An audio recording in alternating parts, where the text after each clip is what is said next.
LinkedIn presents. Welcome to the Human Capital Innovations Podcast. We're your source for personal, professional, and organizational growth and development, where we share original research, explore industry trends, and interview executives and thought leaders from across the globe. We hope you join us often for practitioner-oriented content around all things related to leadership, HR, talent management, organizational development, and change management. Maximize your personal and organizational potential with Human Capital Innovations Podcast.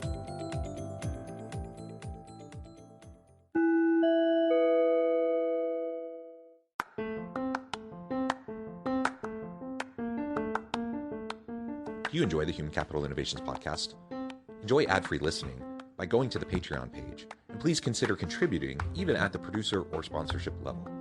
And please leave a review. Thank you for your support.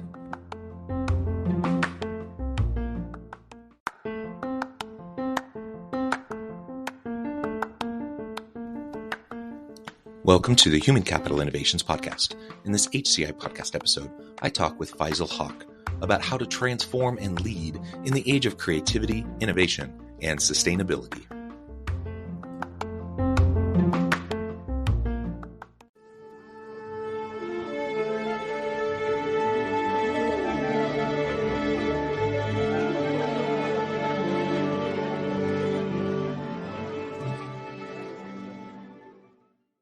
Faisal Hoque, welcome to the Human Capital Innovations Podcast. Thanks for having me, John. It is really a pleasure to be with you. You're joining us from the East Coast. I'm south of Salt Lake City in Utah. And today we're going to be talking about how to transform and lead in the age of creativity, innovation, and sustainability. Now, I suppose some might say, oh, that's just a lot of buzzwords. And I suppose it is. But these are all very important integrated ideas that definitely contribute to and feed off of each other. So we're going to get past the buzzwords, past, the tech bro kind of spin on this kind of topic. I really want to dig in. I want to really understand, what we can do to lead in this shifting world of work, and what that looks like, how it looks different than perhaps the way organizations have been led in the past. So that's what we'll be discussing today. As we get started, I wanted to share Faisal's bio with everybody. Faisal Hoque is an accomplished entrepreneur, noted thought leader, technology innovator, advisor to CEOs, and the U.S. federal government with more than 25 years of cross-industry experience. He is the award-winning author of the #1 Wall Street Journal and USA Today bestseller, Lift, the Wall Street Journal #2 and USA Today bestseller, Everything Connects, and many other publications. He is the founder of HCI, Next Chapter, and other companies. And really, I could go on, but I'm going to pause there, Faisal. Anything else you would like to share or to highlight from your background or personal context before we dive in?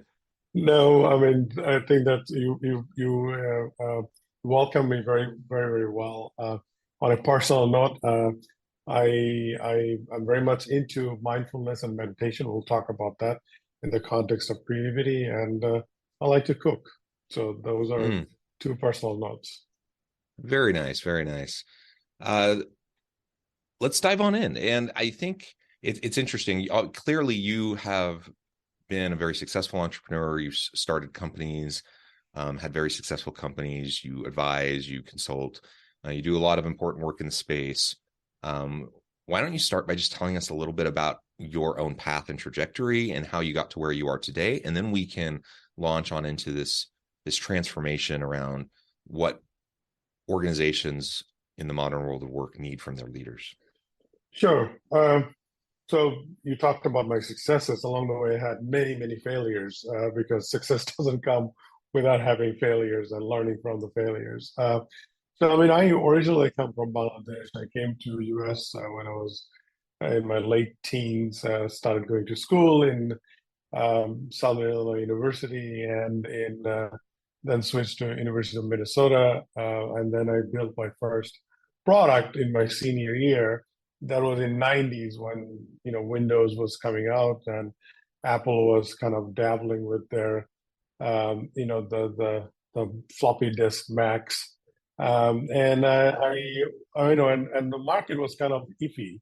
during those days, just like it is right now. Unpredictable, borderline recession, not too many jobs. So I actually took my product that I built, which was a software product, and I, rather than sending resumes out, I send the disc as an alternative way to people look at my work. And now we are very familiar with, you go to work, you show your portfolio of work, whether you're a coder, designer, whatever it is, you show portfolio author, you show your sample writing, whatnot. I sent out my demo disc, and as a result, midst of that bad timing, I did get 7-8 job offers before I could graduate from college, and that's how I started my career.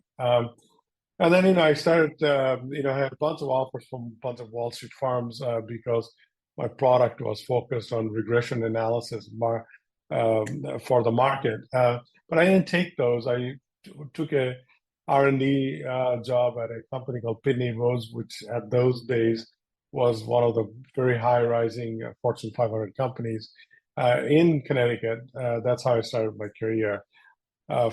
Quickly after that, I ended up going to Dun & Bradstreet, started my first company, got recruited by GE Capital to launch their first e-commerce business, and life was going really well. And then post-GE, I started my next company, and I was doing extremely well, signed up GE as my first customer. I got a bunch of customers like Amex and MasterCard and others, and raised a whole bunch of venture capital fund, and got fired from my own company because venture capitalists didn't think I was growing the company fast enough, even though we had close to $10 million revenue within 12 to 18 months time frame, and I had blue chip customers. So I got ousted, and I was kind of depressed. Sat there and wrote my first book, and in the meantime, the VCs kind of mismanaged the company, and that company went bust. And my argument in my book was that if you don't know about business models, if you don't focus on business models, then the tech stuff really doesn't make a whole lot of sense. And the bubble burst. That was the 2000 timeframe. And then I moved on and built pretty successful company. And then a few years ago, and during the market melt, 2008 and 2010, 11, I faced the same adversity just like anybody else. And but I've survived through that, and wrote a whole bunch of books during that time. And 5-6 years ago, exited my last company and kind of was, thinking of what I should do next. And I thought of like bringing all my expertise and focus on public sector, because I wanted to give something back to this beautiful country of ours that has given me so much. So I started working with a partner called HCI, and we kind of been working in various agencies like DoD, DHS, and others, driving their innovation, process improvement, and better citizen care and defense, utilizing technology. And then midst of pandemic, I wrote Lift, and then I kind of relaunched Everything Connect second edition. And now I actually have a third book out called Reinvent, which literally is coming out now as we speak, which also became #1 Wall Street Journal bestseller. And in between, faced an array of adversity, including family health, parental family health. My son, who's 20 years old, who is a cancer survivor, so et cetera, et cetera. So I dedicated, you talked about next chapter. So proceed from next chapter and book all goes to cancer research, especially to bring awareness to multiple myeloma, which is what my son is diagnosed with. So that's kind of my story in a nutshell. Yeah. Excuse me.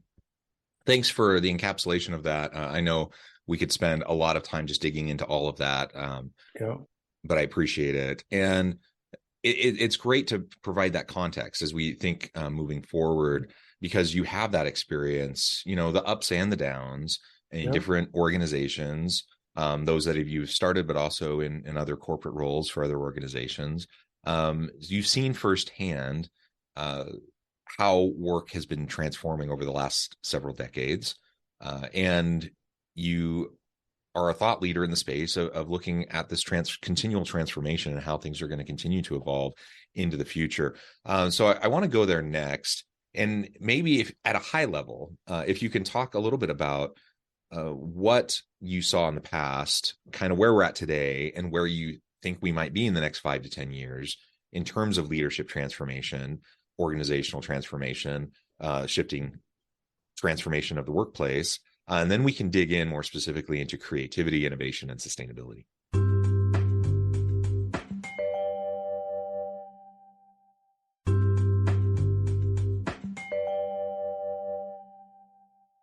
So we can look at it kind of like a three-phase, right? So, when I was part of GE and, pre-pandemic and those kind of large, what I've observed in large organizations, I mean, it was very much driven by quarter-to-quarter focus, command control kind of mentality, and very much driven by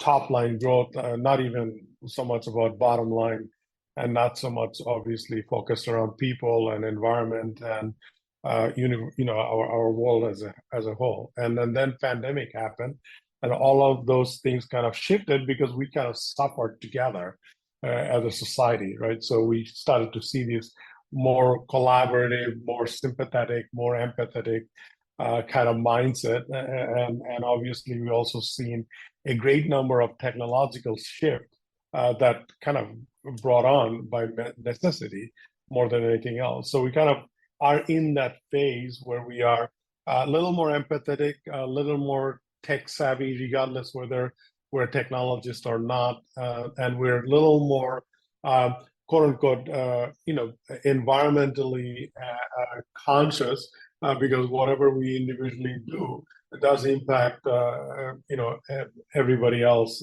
as a whole, right?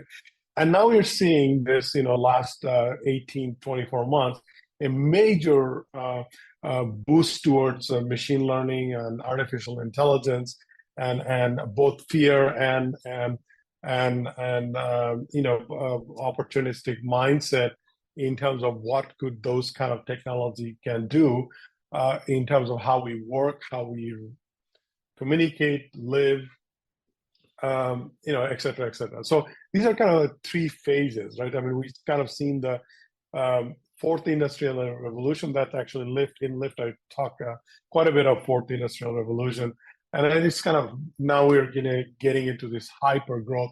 A lot of debate about, should we have better governance around technology? Should we just let it go so that it does whatever it needs to do? Where do we combine the human machine and create a hybrid model, et cetera, et cetera? So I think that where we'll end up, and nobody knows really where we'll end up, but best case scenario, we become a hybrid, human machine society, right? Worst case scenario, the machine takes over, and we all become, like that movie. I can't remember the movie right now. Like the Terminator, right?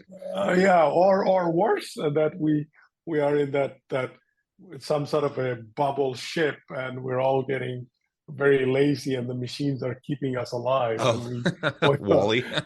Wall-E, right? So those are, reality is probably it's somewhere in between, right? So hopefully it's somewhere in between. So that's where we are, and then there are a ton of opportunities, but there's also a ton of obsolescence if we are just become very complicit and not pay attention to it, regardless of whatever our profession is and roles are. Yeah, really interesting. No question that technological advances have dramatically shaped and influenced these shifts that you've been discussing, and the different waves of the Industrial Revolution. At each stage, we've seen different types of technological disruption and advancement that has pushed us forward and kind of re-stacked the deck, right? Shuffled the deck, changed the player board, whatever metaphor you want to use, and then we're playing a different game. And that's really what's happening right now. It's been happening for a while. For the last couple of decades, we've been seeing this shift, but because of the dramatic increase in processing power in computers and the dramatic decrease in cost for memory and processing power, and because of the rise of smart machines and AI and deep machine learning, and even just over the last 6 months, my goodness, what has come about, this kind of technological disruption is going to completely change the game, and it will require us to rethink how we structure organizations, how we design jobs, in the work that people do, how we lead those people, how we utilize and integrate technology, etc. And it's not going away. So it's not like we can just pretend like it's not happening. Like, we either figure out how to work within this new context, or we're going to become obsolete and irrelevant, and we're just going to fade away to the background. And of course, then there's all these sorts of different societal concerns and ethical concerns that we need to be thinking about as well. So there's just a lot to think about. That gets us into really what I want to spend the rest of the time talking about: the creativity, the innovation, and the sustainability. Now, obviously, a lot of creativity, innovation, and innovation have driven a lot of these disruptive technological advances that we've been discussing. But we need to do all of this in an ongoing, sustainable, ethical way. And that's the big question: is what does creativity look like? What does innovation look like in the age of generative AI as a tool to assist us in that process? And how do we do this in a safe, ethical, and sustainable way?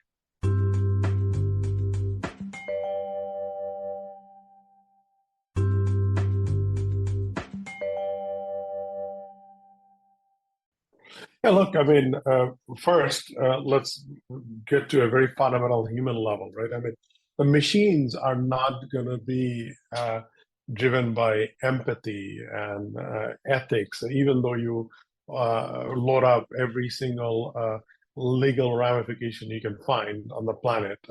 There's a humanity that cannot be replaced by any kind of quote unquote artificial intelligence. So that's the first point. The second point is that I think the creativity is still going to be driven off what the basic human elements like mindfulness and empathy and being self-aware and being able to influence, et cetera, because it takes a very a conscious effort and conscious practice to decide who you are and how your actions impacts other people. And that's where ethics gets driven as well, right? So just because I can doesn't mean you should, right? But which requires a conscious practice of holding you back in certain way, right? So I think that element of it is very crucial. And once you have that, then you can apply technology in all sorts of creative way. Like, for example, yesterday I was driving. We went away for a few days, and we went to Virginia Beach, and we were driving back from Virginia Beach to Connecticut.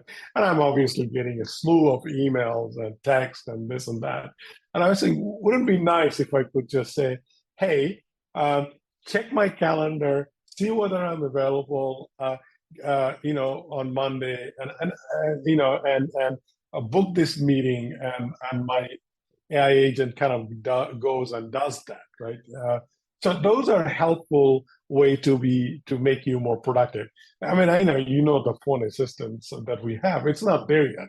I mean, it's like half of the time it misinterprets whatever you're saying, right? So that's an example of being highly productive, right? Or let's say I'm obviously, as you mentioned, my company Shadoka, we build software, and we've been dabbling with generative AI engine where it said, okay, I want to do a market segmentation, or I want to do a particular go-to-market strategy for my customer, or I want to create a roadmap for my DoD customer.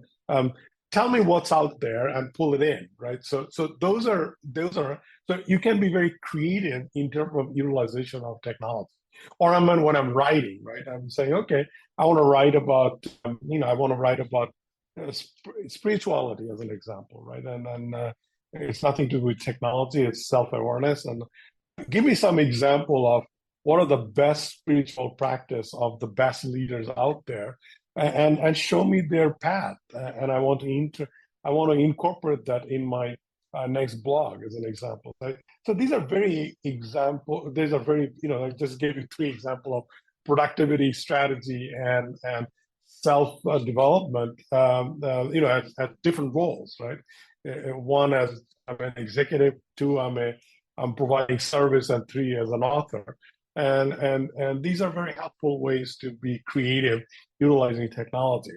But creativity, innovation does not come without creativity, and creativity does not come without being mindful and self-aware and whatever you're trying to do, having that awareness that is going to impact somebody else, right?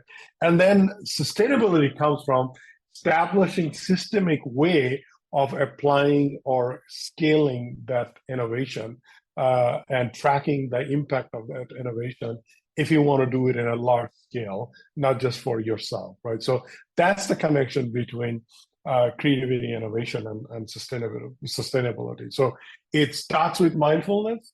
It in middle your application of things that are already exist, and then to make it sustainable, you have to apply systemic, implementation that has the ability to impact a large audience, not just yourself, right? So that's how I kind of break it down and look at things from different perspectives. Yeah, thank you. That's really helpful.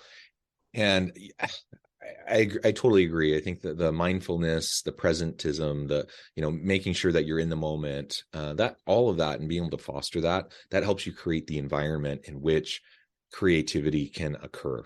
And creativity, broadly speaking, right? We're not just talking about a musician or an artist or whatever. We're talking about any form of creative thought and expression. And that happens as we are one in the moment with ourselves. We're mindful, we're present, etc. And the reality is, the world we're in, it's so easy for all of that to just go away. Like, we can just be running constantly around like chickens with our heads cut off, constantly looking at a screen, constantly doing this thing, that thing, and running from one thing to the next.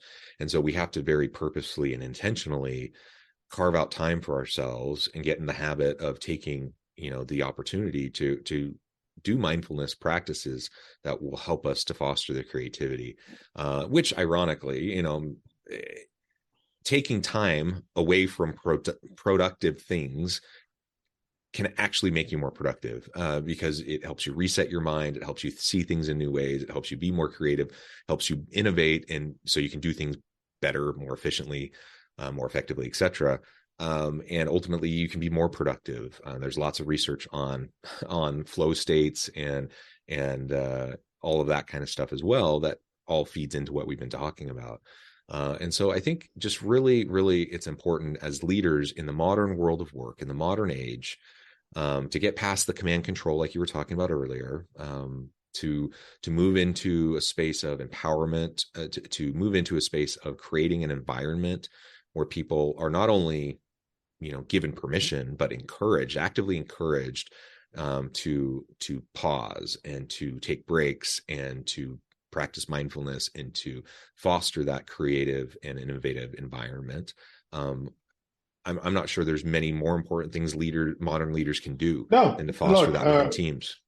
For sure. And look, if you want to, along with mindfulness, it's like, there's actually now studies, science that shows that slowing down makes you more productive, right? Yeah. When you're running around, you're making too many mistakes, you're making wrong decisions, you're agitated, you're not really influencing or inspiring and encouraging the people that you're leading, right? So, and it's a practice, it's a daily practice. So how many meetings you schedule, how much, before you speak, are you really taking the time to think about what's about to come out of your mouth, right? So, and empathy, by the way, is the same way. It takes a conscious effort to practice empathy because we're self-preserving species. We think about ourselves before we think about somebody else.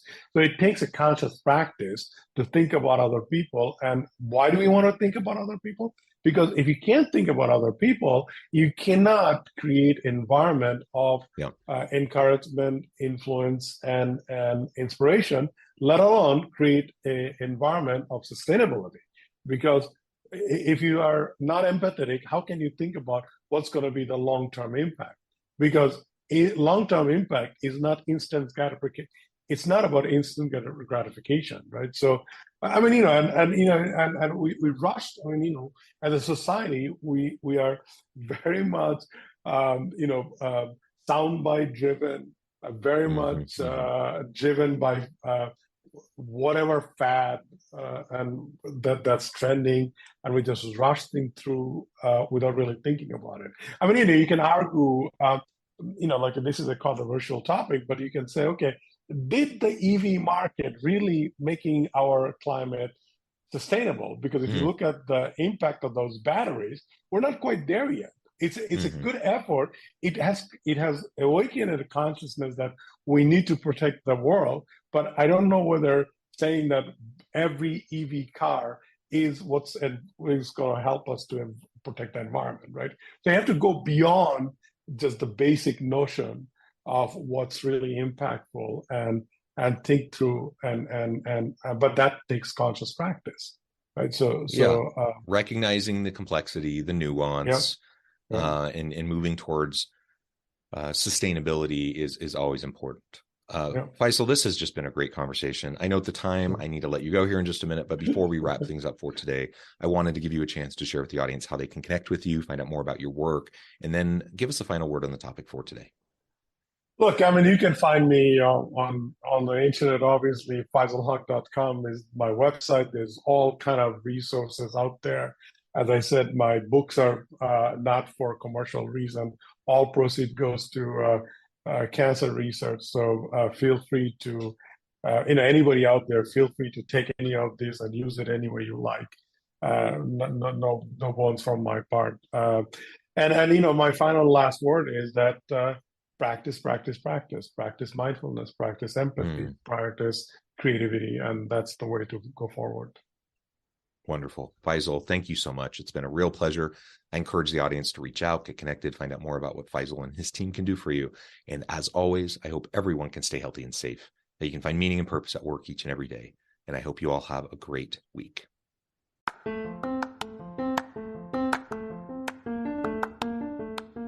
Do you enjoy the Human Capital Innovations podcast? Enjoy ad-free listening by going to the Patreon page, and please consider contributing even at the producer or sponsorship level. And please leave a review. Thank you for your support.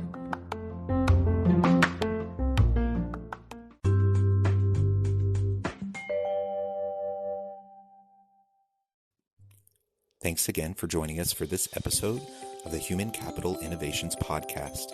I hope you stay healthy and safe and that you have a great week.